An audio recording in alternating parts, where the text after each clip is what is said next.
desde ya es más o menos obvio que si no hubieras sido como sos y si yo no hubiera ido a tu casa de chico viendo los pedazos de madera con clavos que yo ponía y sacaba una y otra vez mientras vos armabas todo tu living completamente desde cero, este medio podría nunca haber existido. Así que creo que toda la comunidad tiene que agradecer la existencia del abuelo. Eso que dijiste, varias veces que estoy ahí solo, después de 2 o 3 días sin nada, es que me siento en el sofá y miro. Es un esfuerzo realmente, porque yo forré las paredes, hice el cielo raso, hice la biblioteca, hice los muebles de la cocina, hice la escalera, hice... No lo asimilo como una cosa especial, me parece que fue una cosa así, que ahora lo miro, porque el otro día no sé quién fue que vino, un ñato que no veía hace rato, subió 5 minutos, y dice, qué linda que está la escalera con los escalones, sí, digo, y se la mandaste a hacer, mirá qué bien, ¿a dónde tiene el carpintero? Yo, no me diga, después el modular ese enorme, viste, de pared a pared que lo tuvimos con tu abuela ahí, justito. Yo. ¿Y las paredes por qué están huecos? ¿Qué pusiste? Porque puse todas las placas, dejé a propósito el lugar para dejar aislación. ¿También eso? Sí. Digo, acá hicimos todo en casa, hasta los chicos. Yo te juro que lo miro y me estoy deleitando ahora. Bueno, en casa... No lo asumía. Puse 985 Fisher. Puse todo ese piso de Lapacho. 985 Fisher. Puse. ¿Cómo te acordás del número ese? Porque fue en las cajas que fui comprando. Sí, porque pensé que podía hacerlo bien. No, el piso no daba para tener resistencia. Entonces digo, le meto todo y venía a las 6 de la tarde, la puerta esa la hice yo también con el marco. Entonces ese lugar quedó cerrado. Me sentaba ahí con la máquina, me cambiaba la ropa. 1, 2, 3, 4. A todo esto ya había extendido todas las placas para que fuera más o menos compaginar a cierto dibujo de color. Pero ya está, ya fue. Cuénteme primero, ¿su edad? ¿Qué estudió? ¿Cómo vivió la secundaria, la universidad? Me interesa saber sobre la historia del abuelo. Bueno, me llamo Carlos José Moretti realmente. Nacido en el año 34 después de Cristo, que sería 1934, lo cual eroga 88 años y meses. Hice la escuela primaria completa, la antigua, que eran 7 años. Estudié en la Escuela Industrial Politécnica 6 años. Fui a la universidad 3 años. Pero después, en ese interín, salió la oportunidad de hacer unos trabajos dentro de mi ramo del diseño e ingeniería en Paraguay. Y allí fui por 6 meses, que se transformaron en 10 años. Lentamente fueron evolucionando. Estaba con Liebig Paraguay, pero también después hice toda la modificación de lo que es Liebig, conocido en Entre Ríos, en Colón, cuya fábrica que yo modernicé totalmente, desde ya, como diseño, ¿no? Capital de la empresa. Y en el año 67, y lamentablemente a fines del 70, cerca del 80, la empresa decidió suspender sus actividades en el país. La empresa Liebig no era solamente la faena de hacer faena, hacer carne cocida enlatada, o sea, el corned beef, sino también que después hizo cortes, y a su vez tenía una cantidad de estancias desconocidas, porque todas son sociedades anónimas, pero todas son del Liebig. Bueno, después los avatares de la vida, Me casé, una mujer maravillosa, tuve 3 hijas, tengo 3 hijas todavía, las cuales a su vez me dieron nietos. Estoy satisfecho de la vida. Bueno, solamente que en estos momentos uno se siente un poco más solo porque la gente, debido a esta epidemia, se ha retraído un poco en el contacto. Eso también es cierto. Y muchos, especialmente los que somos mayores, pensamos 2 veces en meternos en un conjunto de gente por si acaso no ligar a esta altura de la vida algún granito de COVID. Están los 2 aspectos, un poco el temor y otro poco la edad. Pero va a ir mejorando, la ciencia indudablemente encuentra salida siempre. Más temprano o más tarde se encuentra salida a eso. Y bueno, después de eso, estar 10 años con el grupo Lievi Entre Ríos, Paraguay, he vuelto al país y he hecho muchas cosas, porque siempre, desde que empecé a trabajar en el año 56, tenía presente el empleado público, que en aquel tiempo no había computadora ni nada por el estilo, se hacía todo a lápiz, inclusive un lápiz tinta que mojaban en el punto de la lengua y escribían. Eso evolucionó. Pero veía, por haber frecuentado alguna oficina, que la gente hacía eso, cada uno en su trabajo, lo hacía por décadas. Era feliz, era su trabajo y su rutina que cumplían durante décadas y se jubilaban.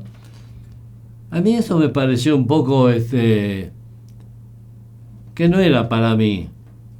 O sea, que debía ser aburrido hacer durante décadas hacer lo mismo. Llenar un libro o llenar planillas todos los días lo mismo.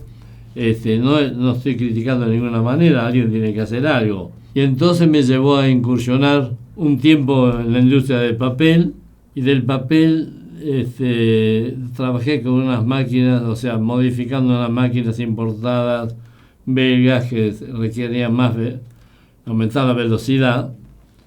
Y bueno, hice algunos trabajos que lo hacía una empresa metalúrgica de Banfield, y una vez a la salida, sí, me estaba esperando uno de ellos, me ofrecieron trabajar para ellos por los diseños que había visto, en fin. Después vino una crisis grande, época de Frondizi y demás, donde no había plata, la empresa entró prácticamente en quiebra. Entonces quedé en el aire, pero tuve oferta para el mismo día, algo simpático. Me dieron un turno, se estaba haciendo la introducción en el país del Cian di Tela, o sea, el grupo Cian de las heladeras, y para ese proyecto me habían citado un turno, pero a su vez me habían citado para ser jefe de la usina de Shell en Dock Sur.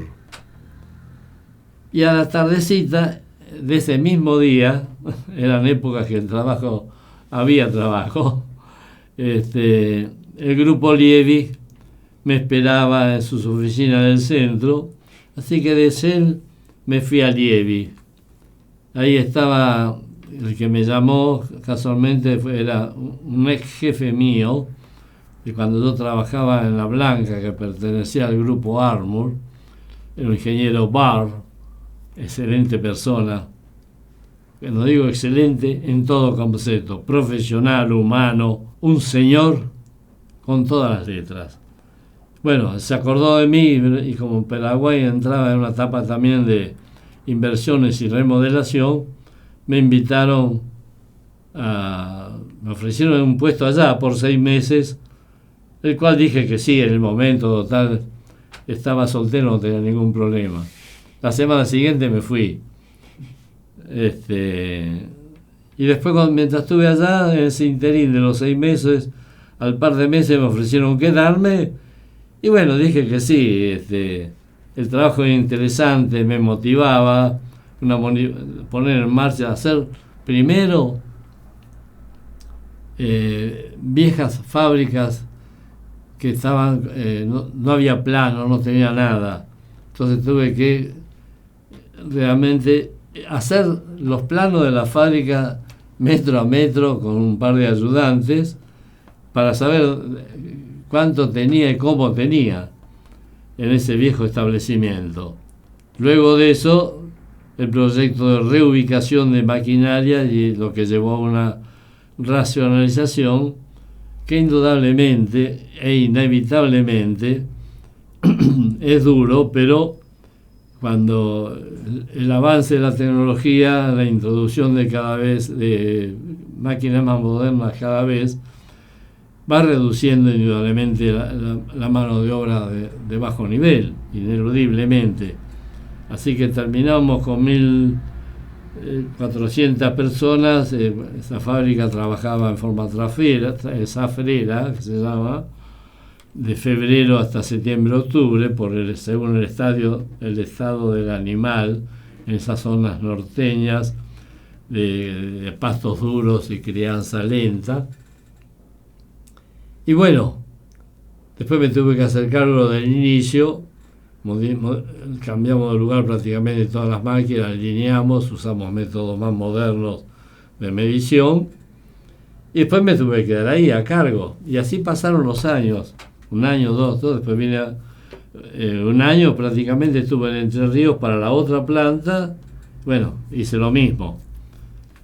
Bueno, después los avatares de la vida, tuve una empresa con otro, fabricamos productos detergentes, detergentes y jabones, y en ese interín también, cuando volví al país, un amigo de la casa, estaban también en una etapa de crecimiento y me conocía y sabía mis antecedentes, así que prácticamente en una semana estaba trabajando de vuelta en la industria, que en vez de ser de faena vacuna, era industria de faena ovina.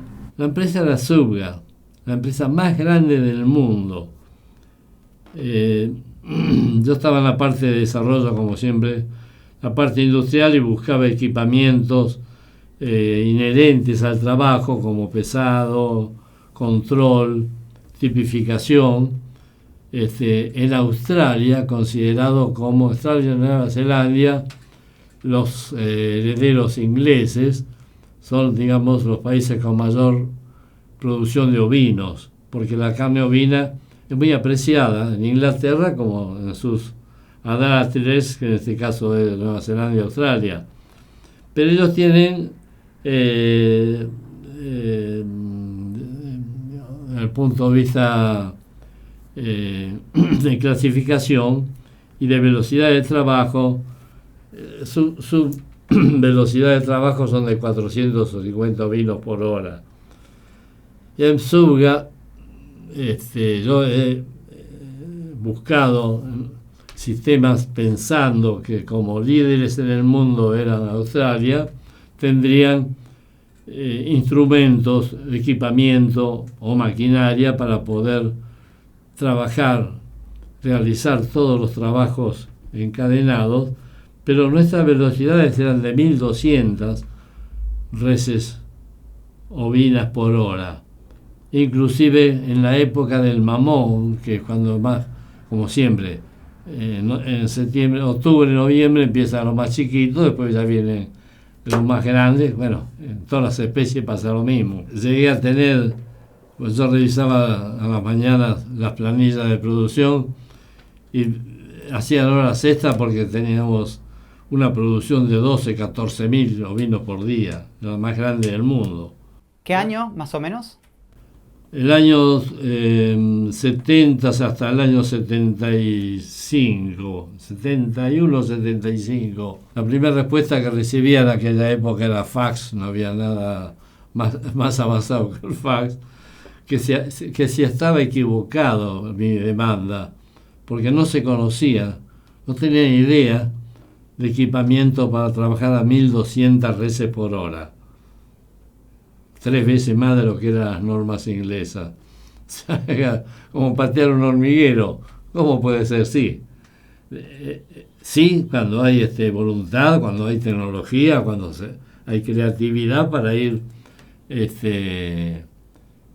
modificando los lugares, incorporando equipos que puedan ayudarte, pero todo está limitado finalmente en la clasificación, que no deja de ser, en el caso del ovino, prácticamente manual. Entonces eso limita un poco porque el trabajo manual implica la artesanía y la gran experiencia de decir este animal es más anatómicamente mejor conformado, más gordo, más flaco, es teniendo las manos, como quien dice, en el animal. Y eso se logra con años de experiencia. Y siempre son gente mayor. Los jóvenes no quieren hacer esos trabajos. Contame un poco sobre tu época de estudio, secundaria, universidad. ¿Qué carrera hiciste? Profesores buenos, profesores malos, experiencias divertidas. Ahí tenemos para 5 horas. Bueno, en la secundaria había 2 politécnicas nada más, que era el Otto Krause. Digo politécnica porque tenían mecánica, electricidad, construcciones civiles, química. Y después estaba el Industrial 3, el que yo concurrí, que esa tenía inclusive construcciones navales. O sea, construcciones navales, construcciones civiles, química. Tenía 6 carreras diferentes, por eso eran politécnicas, en edificios grandes, con laboratorios para las prácticas, inclusive para los que seguimos construcciones navales. El predio era muy grande, en la zona de Barracas, eran esas manzanas grandes de 130 metros por lado, y estaban aulas en planta baja en primer piso. Y en planta baja tenía un gran laboratorio para los que seguían la carrera química. En el fondo, inclusive, los que hacían mecánica, electricidad, había hasta hornos de fundición para hacer las prácticas, se fundían piezas. Y en la parte delantera, los de navales, teníamos también un galpón muy grande, donde hicimos inclusive barcos, me acuerdo, 18 metros de largo, que era lo que llevaba vituallas a memoria hasta la isla Martín García. Llevaba gas, elementos líquidos que no tenía Martín García, para que ese puesto, digamos, que era Martín García, tuviera contacto, comida, combustible y demás. Y esto lo hacían era un barco tipo hidrográfico. ¿Esto lo hacían como proyecto de toda el aula? Es un proyecto que necesitaba la parte naval, o sea, un barco para hacer ese trabajo. Ese proyecto se desarrolló y nosotros fuimos construyendo durante 2 años, y los años posteriores seguían trabajando. Nosotros lo recibimos, después el curso tenía 6 años, de las 8 menos 10 de la mañana hasta las 12 de mediodía, y desde las 14 a la tarde hasta las 17:30. No había sábado inglés, los sábados eran mediodía, y era exigente. El profesorado eran individuos de gran capacidad, experiencia, de renombre. El ingeniero Camps, el ingeniero Luciardo, Pajés, que en ese momento era vicedirector del Krause, y a la tarde daba materia estática gráfica en el Industrial 3. O sea, teníamos profesores que daban cursos, se cruzaban mañana y tarde entre las 2 escuelas. También había idioma, se estudiaba, o sea, había cursos de inglés durante 3 años, primero inglés genérico y después un poco volcado en lo que hace al vocabulario según la rama, porque así como estaban lo de naval, estaban lo de construcciones civiles, lo de química, lo de electricidad y telecomunicaciones.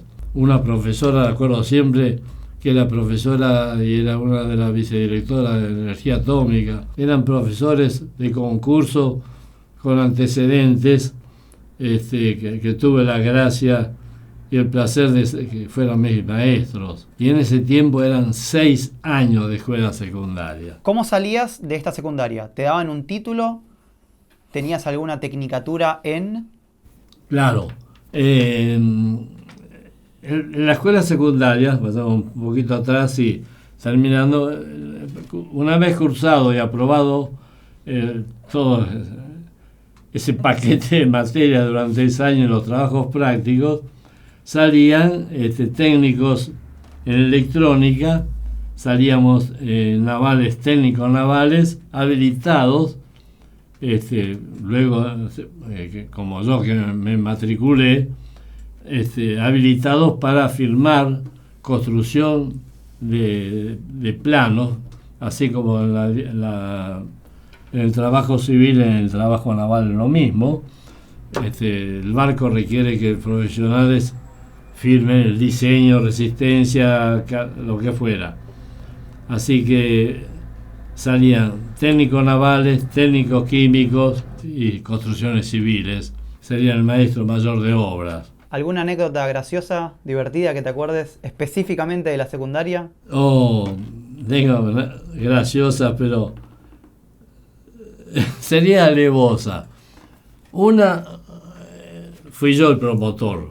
El burro siempre adelante. Mi padre tenía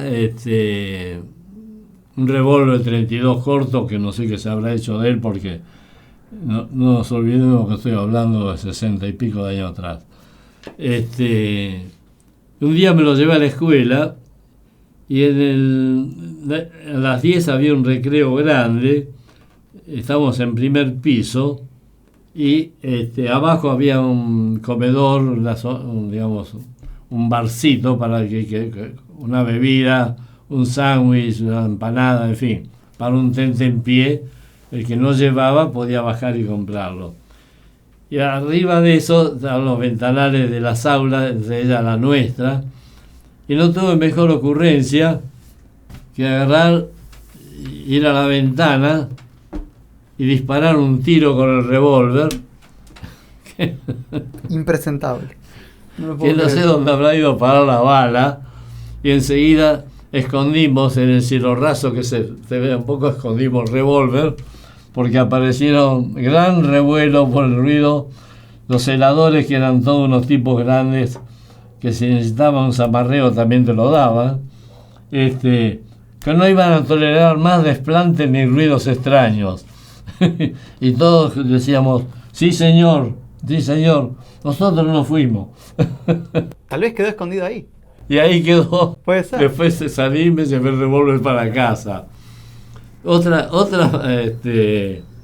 a veces, en la parte de química, en la parte de atrás, digamos, ubiquemos una manzana, al frente galpón y la rectoría, después el edificio de aulas, y en plantas bajas hacia la parte posterior había un horno de fundición y estaba en el laboratorio de química. Y en el primer piso había una abertura hacia una ventilación vertical del laboratorio. Y entonces tenía unos compinches que tenían una creatividad tremenda para hacer daño. Agarraban y tiraban, prendían un par de cohetes y los tiraban por esa ventilación, y los cohetes explotaban en el laboratorio de química, con gran desesperación del profesor de turno o los ayudantes que estaban ahí, que se había explotado, reventado. Unos sabandijas terribles. Éramos macabros. teníamos un problema con una profesora de matemáticas. ¿Quién no? De inglés, perdón. También. Y entonces sacábamos la puerta de las bisagras y la poníamos arrimada en el barco. Y todos nos quedamos en el aula. Entonces cuando entraba la profesora, empujaba la puerta, indudablemente la hoja de puerta.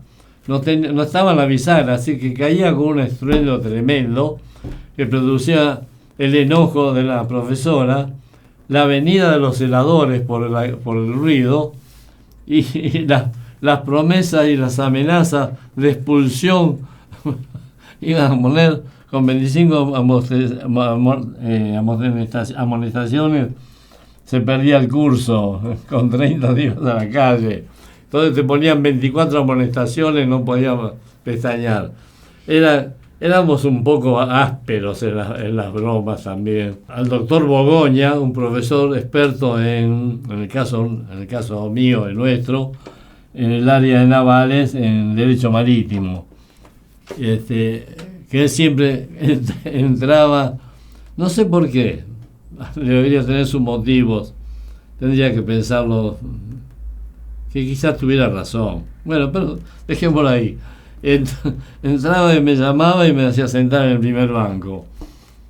Y me decía siempre, usted erró la profesión, tiene que ser abogado. Usted tiene que dedicarse a la abogacía. Está equivocado, quería serme abogado. Porque tenía algunas tenidas cuando se explicaba derecho. Siempre fui controversial, entonces ya eso lo tenía de antes. Nadie lo duda. Entraba en la conversa en el fondo, entonces después de ello no, porque entonces me distrae el grupo. Que lamentablemente, por un lado, desde el punto de vista humano, hubo muchas falencias, abandono, no sé, no podría explicarlo bien, pero hubo causas más bien de tipo individual y personal de cada alumno. Había muchas exigencias y de 29 alumnos ya al quinto y sexto año pasamos a ser 7. Quedaban en el camino porque eran exigentes. Entonces con 7 personas eso es una situación, una alegría para el profesor y para el alumno. No hay 30 individuos murmurando. Tenés 7 individuos solo delante tuyo, delante del profesor. Se comprende bien, se entiende bien, da lugar a la pregunta, sin hacer un mitin numeroso. Nos permitía aprender más y ya habíamos dejado un poco las bromas pesadas. Por ejemplo, teníamos un individuo, éramos todos grandes con las piernas peludas, todo el mundo de sport o de traje, pero con corbata, era otra época. Y había uno Álvarez, compañero, que le gustaba, imitaba mucho a Gardel, cantaba bastante bien, pero como siempre esos individuos son los candidatos a las bromas pesadas. Por ejemplo, ponerle pucho encendido en el saco, hasta que empieza a echar humo en el saco. Y la otra, que siempre decía, Álvarez decía siempre, sí, ¿por qué a mí? Somos 30, ¿por qué a mí? Entonces, la forma de los pupitres y los bancos permitía que los sacos pasaran atrás del asiento. Entonces, tenía un loco, se llamaba Colioca, que habrá sido de él, siempre hay algunos más locos que otros. Tenía siempre algo a mano, uno Colioca, el otro Fernández. Despacito, como Álvarez se quedaba hacia el fondo, iba y le ponía unas tachuelas, esa con cabeza que podía, en el saco contra el asiento, de manera que no podía levantarse más, porque el saco estaba clavado en la parte posterior. Era medio sanguinario. ¿Cuál fue la peor en la que los engancharon? Porque de alguna forma, en alguna se tuvieron que hacer cargo, me imagino. Ah, sí, desde ya, bueno, eso repercutía en las molestaciones, en castigos, en bajo de nota. Tuvimos un tipo también que le ganamos por abandonos.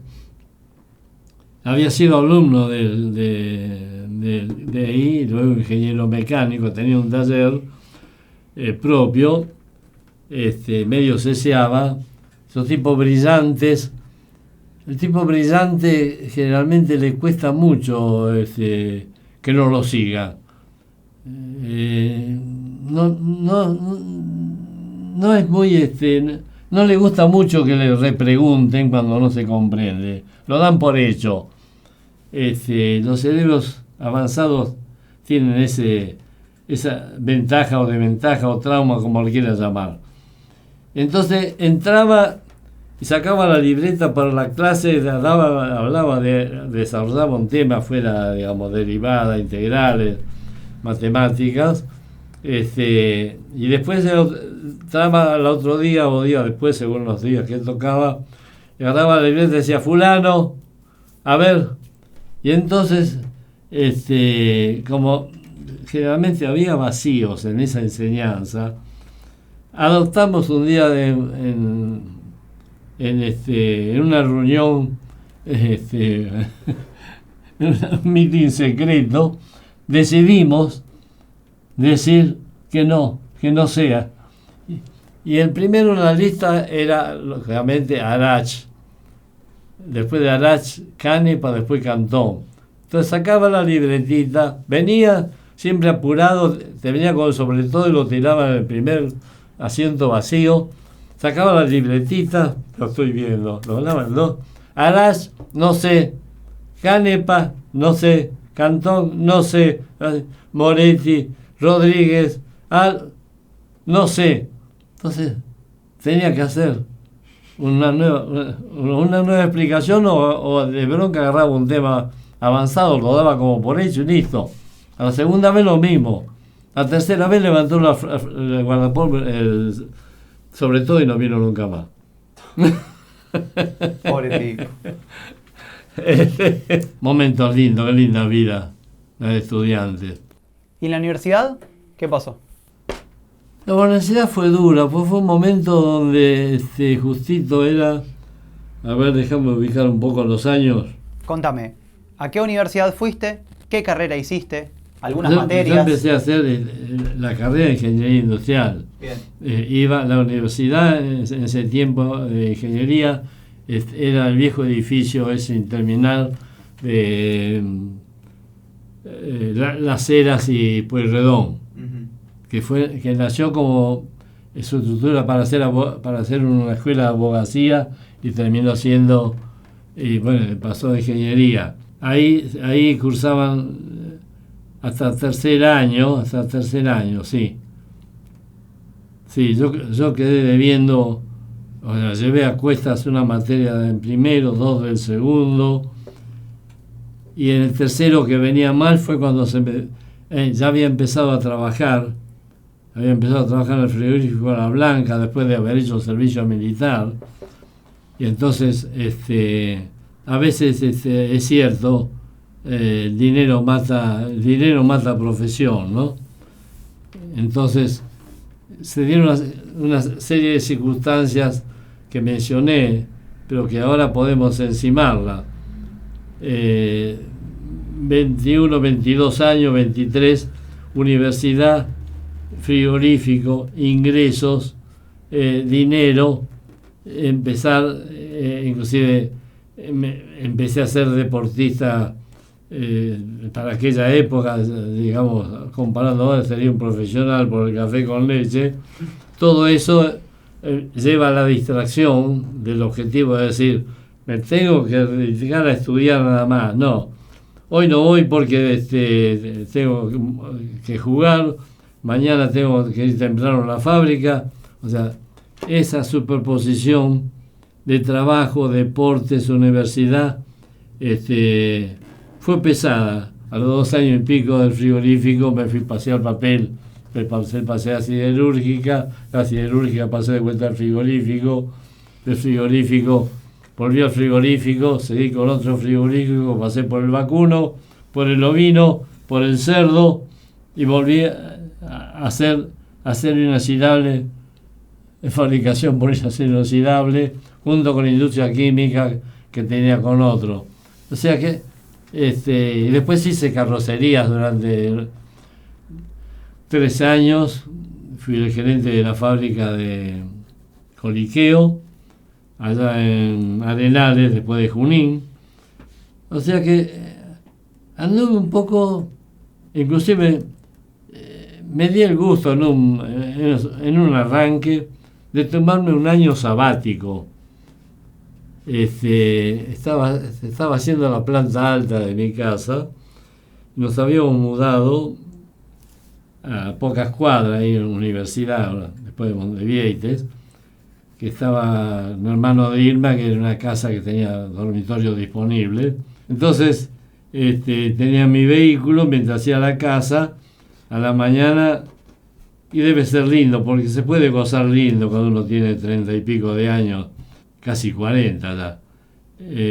A la mañana llevaba a las chicas a la escuela, venía, tomaba mate con mi esposa, hacía los mandados, hacíamos la siesta, después iba a buscar a las chicas a la escuela. Se puede vivir bien, cuando se tienen unos pesos. Después volví a trabajar porque tenía que subsistir. Yo, mi esposa y las 3 hijas que estaban. Con la carrera, ¿qué sucedió? ¿Decidiste dejarla? La fui dejando, ella me dejó a mí y yo la dejé a ella, mutuamente, porque entré a faltar. Yo creo, la convicción, que el individuo que no trabaje, porque la mayoría trabaja, ir a clases significa tener gran parte de la carrera aprobada. Estudiar como libre se hace muy dificultoso. En vez el que asiste a clases regularmente, tiene media carrera en el bolsillo, porque cuando no vas y te estudias de los libros, hay cosas que requieren ampliar su explicación, su desarrollo, para comprenderla, y que en el libro está resumido en pocas palabras, mientras en la clase podés preguntar a un profesor o a un compañero. Yo creo que esa pauta es imprescindible, es importantísima. La presencia. Ya dejé de ir a las clases porque trabajaba, porque era atleta independiente, y después era basquetbolista de San Lorenzo. O sea, me olvidé de la carrera. He hecho unos cursos. En Paraguay había una delegación americana que se llamaba Punto Cuarto. No supe, más bien dicho, no supe bien, no recuerdo bien. Era dentro de esos programas que tenían colaboración, de instrucción, de enseñanza, desarrollo a los países pobres. Tenían varias materias importantes, que eran matemáticas relativas a la productividad, desarrollo del país, geodesia. Había todas materias de tipo matemática o aritmética, como quieras llamarle, ¿no es cierto? O sea, tirando a la parte técnica, que era el sustento del desarrollo de los países. Y ahí hice varios cursos con profesores que eran chilenos y ecuatorianos, pero especialmente chilenos, con una formación académica. Los del área chilena, y posteriormente tuve contacto con otras áreas, por ejemplo, la parte de agronomía. Los chilenos tienen un nivel universitario excelente. Tan es así que hay muchísimos chilenos en los grupos estos de Naciones Unidas, andando por el mundo. Ahí me enteré porque tuve profesores chilenos, tipos de nivel. Ahí hice mucha tecnología y desarrollo industrial con ellos. Casi 5 materias completas, que eran un equivalente como si hubieran sido 2 años de universidad. Te daban un diploma que era formación terciaria avanzada y algo más decía, no me acuerdo bien ahora. Que podía homologarse acá con eso, podía adaptar, cubría por lo menos 15, 16 materias universitarias. O sea, yo prácticamente podía haber completado el 70% ya de la carrera con eso, con ese agregado.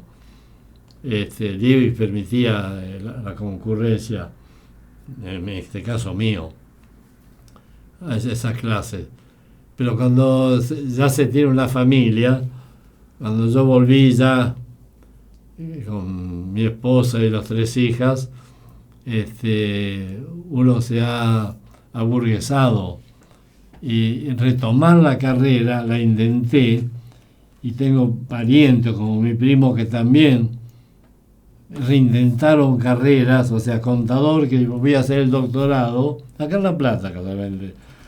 Pero que al mes dejaron, porque cuando ya tenés un trabajo determinado y una familia y un ritmo de vida que te aburguesaste, meterte de vuelta con la muchachada joven en los bolonquis universitarios no va. El tipo que tiene una familia, que está sacrificando parte de su vivencia normal para completar o ampliar una carrera, no le cabe. Se satura, le repulsa y deja. Y bueno, eso me pasó y le pasa a muchísimos momentos y seguirán pasando. Bueno, de todas las cosas que me has hecho, esta siempre ha sido una de mis favoritas. ¿Podrías contarle brevemente la historia a quienes nos están viendo? Ya tiene casi 20 años. ¿Ya? Claro. Sí, es de 2005. La flauta. Vos sabés que ayer me rompía los sesos pensando, yo debe tener, más 20 años más o menos, o 18. Mirá vos cómo perduró otra vez. Lo restauré 2 veces. Y me imagino, porque se reseca, en fin. El soporte y claro, y adhesivo. ¿Algunos de estos no estaban atados? Es muy probable que yo los haya adherido. Sí, porque no se desarma. ¿Qué puedo decir de esto? Bueno, la emoción y la alegría de poder algo que lo hice con un placer enorme, con una calidez tremenda, unas ganas de que fueras lo que sos, de que merecías y mereces tener mi pequeño aporte a tu desarrollo. Esto fue la evidencia de que a través de los años mirarás esto y te acordarás de mí. Yo lo veo y te estoy viendo de vuelta saltando a esa edad. Todas estas cosas tienen un contenido emocional para mí muy grande, muy grande. Ha sido, es y será siempre un motivo importante. Es un placer verlo. Lo hice con toda calidez. Lo hice con las manos, pero las manos fueron guiadas por el corazón, por el sentimiento, por el placer de entregarte algo que algún día o siempre lo vas a tener presente. lo hizo el abuelo. Esto nomás es. Me parece espectacular. Y este lo hice todo yo. Ese lo hiciste todo vos, con escarbadientes, Sí, palito de la fósforo. calle, un pedazo de caja de Green Estos Hills. fósforos. Fósforos también, tenés razón. Claro, la cubierta de fósforos son No, no era cuadraditos. palito de diente, tenés razón. El Bauprés, timón, mayor, qué bueno, la botavara. Estaba muy difícil mantener los hilos, porque esos se fueron degradando y se fueron desprendiendo. Ah, sí, sí. Entonces, de estructura ya no sirven, pero bueno, Estos vienen hacia acá o hacia acá también. claro. Son los que mantienen la estabilidad del mayor. Bueno, considerando que te están viendo miles de personas, ¿algún mensaje que le quieras dar? Es un público de gente de todas las edades, desde jóvenes hasta no tan mayores como vos, pero un poquito menos. No es fácil encontrar palabras para abarcar y sean comprensibles o se correspondan con la variedad de edades, de chicos, jóvenes, maduros y ancianos. Pero lo fundamental es que nada se consigue sin sacrificio, que nada se regala en la vida, hay que conseguirlo, hay que estudiar, dejar de lado las luchas de color político para dedicarse específicamente a lo que uno sueña, a lo que uno desea y que puede concretarlo por razones, digamos, que el cerebro le da, tiene capacidad para hacerlo, y el físico y el tiempo como para cumplir sus metas. Cualquier meta que sea, cualquier profesión que sea, hecha con placer, no como una obligación, sino que sea hecha con placer, así sea un albañil, así sea un carpintero, así sea un proyectista de la NASA, uno que vaya a la estratosfera, pero que lo hace con el placer de brindar algo que beneficie a los que siguen en el camino de la humanidad, dejando de lado las destructivas tendencias políticas que lo único que hacen es anular al hombre, y encasillarlo y perder la visión tan amplia que hay que tener en un mundo tan polivalente, tan cambiante, tan cambiante. Eso es todo. No me acuerdo. Bueno, muchas gracias. Acá lo tienen. Este es el abuelo.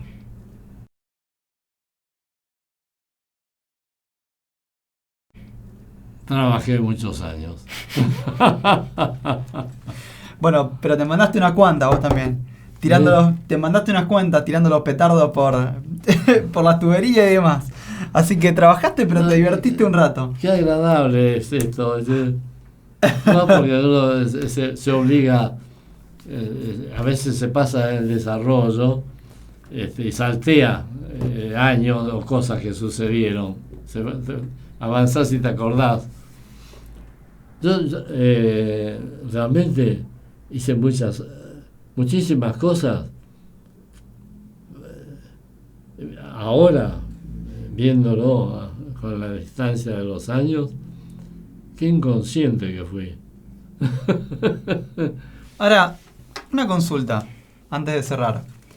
En las fábricas en las que estuviste, ¿no les daban elementos de protección personal? Sí, pocos, no había mucho todavía. No estaba muy...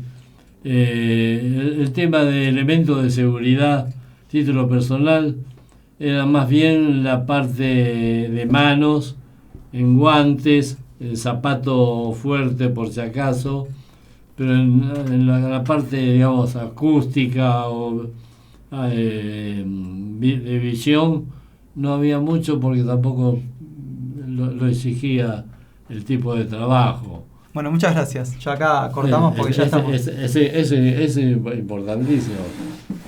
Voy a cortar acá si vamos a comer.